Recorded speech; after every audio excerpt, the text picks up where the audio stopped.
அனைவருக்கும் வணக்கம். திருமண பொருத்தத்தில் பார்த்தீங்கன்னா முக்கியமான பொருத்தம் இந்த யோனி பொருத்தம். இந்த திருமண பொருத்தத்தில் 10 வகையான பொருத்தங்கள் பார்ப்போம். அதில் இன்னைக்கு பார்க்கக்கூடிய பொருத்தம் திருமண பொருத்தத்தில் யோனி பொருத்தத்தை பண்ணிட்டு தான் பார்க்க போகிறோம். இந்த ஜோதிட ரீதியாகவே திருமண பொருத்தங்களை ஆராயும் போது யோனி பொருத்தம் ரொம்ப முக்கியமானதா சார் அப்படின்னு கேட்டால் ரொம்ப முக்கியமானது தான் சார்.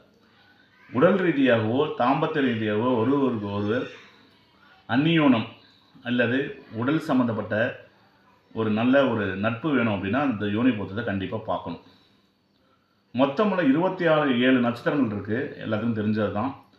அதில் 27 நட்சத்திரத்துக்கும் 14 விலங்குகளே கொடுத்துருப்பாங்க. அதில் ஆண் யோனியும் வரும், பெண் யோனியும் சேர்த்து வரும். மொத்தம் 14 யோனி தான் வரும். அப்போ 14 யோனியில் வரக்கூடிய பொருத்தங்களை பார்த்தீங்கன்னா இந்த பொருத்தத்தை பார்க்கும்போது 4 நிலையில் நம்ம கணக்கிடணும். என்ன சார் 4 நிலையில் அப்படின்னு சொல்லிங்கன்னா, உத்தமம், மத்தியமம், அதமம் அப்படின்னு சொல்லக்கூடிய வகையில் இதை நம்ம கணக்கிடணும். அப்போ உத்தமம் அப்படின்னு சொன்னோம்னா என்ன சார் அப்படின்னா, ஒருவருக்கு ஒருவர் ஒரே யோனியாக இருந்தால், உதாரணமாக பசுன்னு வருதுன்னு வச்சுங்களேன். பசுன்னு வரும்போது 2 பேர்த்துக்குமே ஒரே பசு யோனியாக வந்துச்சு அப்படின்னா அந்த தாம்பத்தியில் ஆண் பெண் அப்படின்னு வரும் இல்லையா. மாடு, அது இப்போ யானையை எடுத்துக்கிறோம் அப்படின்னா ஆண் ஆணை பெண் ஆணைன்னு வரும். அப்போ ஆண் ஆணைக்கும் பெண் ஆணைக்கும் நட்பு உண்டா, நட்பு உண்டு. இந்த மாதிரி ஒரு தாம்பத்தியத்தில் சிறப்பாக இருப்பாங்கன்னு சொல்கிறது.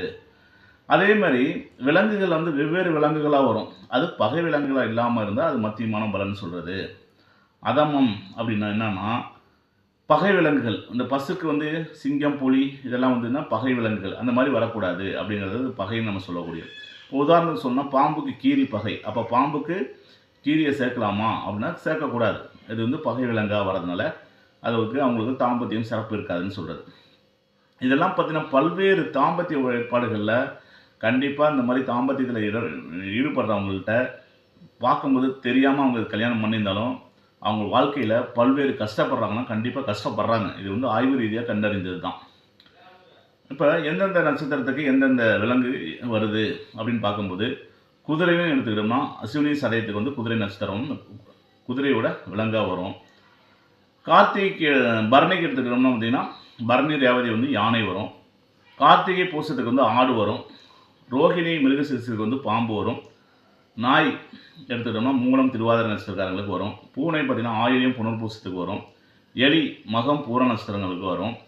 சிங்கம் அவிட்டம் பூரட்டாதிக்கு வரும். குரங்கு உத்திரம் திருவோணத்துக்கு வரும்.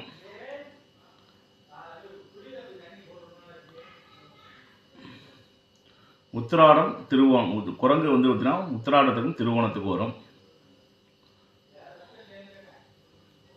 உத்திராடம் பார்த்தீங்கன்னா மலட்டு பசுவாக வந்துடும். இங்கே ஒரு குரங்குங்கிறது திருவோண நட்சத்திரத்துக்கு வரக்கூடிய விலங்கு. குரங்குங்கிறது திருவோண நட்சத்திரத்துக்கு வர்றது. பசுங்கிறது உத்திராடத்துக்கும் வரக்கூடியது. அஸ்தத்துக்கு பார்த்தீங்கன்னா எருமை வரும். சுவாதிக்கும் பார்த்தீங்கன்னா எருமை வந்துடும். விசாகத்துக்கு புலி வந்துடும். சித்திரைக்கும் பார்த்தீங்கன்னா புலி வந்துடும். இந்த மாதிரி சில கணக்குகள்லாம் இருக்குது. அனுசத்துக்கு பார்த்தீங்கன்னா அனுசம் கேட்டை அப்படின்னு பார்க்கும்போது மான் வந்துடும். உத்திராடம் சில நிலைகளில் பார்த்தீங்கன்னா கீரின்னு சொல்லுவாங்க. சில இதில் பசுன்னு மலட்டு பசுன்னு கொடுத்துருப்பாங்க. இந்த மாதிரி யோனிகள்லாம் இருக்கக்கூடிய சாஸ்திரப்படி பார்க்கும்போது சில இணைவுகள் சேர்க்கக்கூடாது அப்படிங்கிறது ஜாதக ரீதியாகவோ ஜோதிட வல்லுநர் ரீதியாக சொல்லியிருக்காங்க.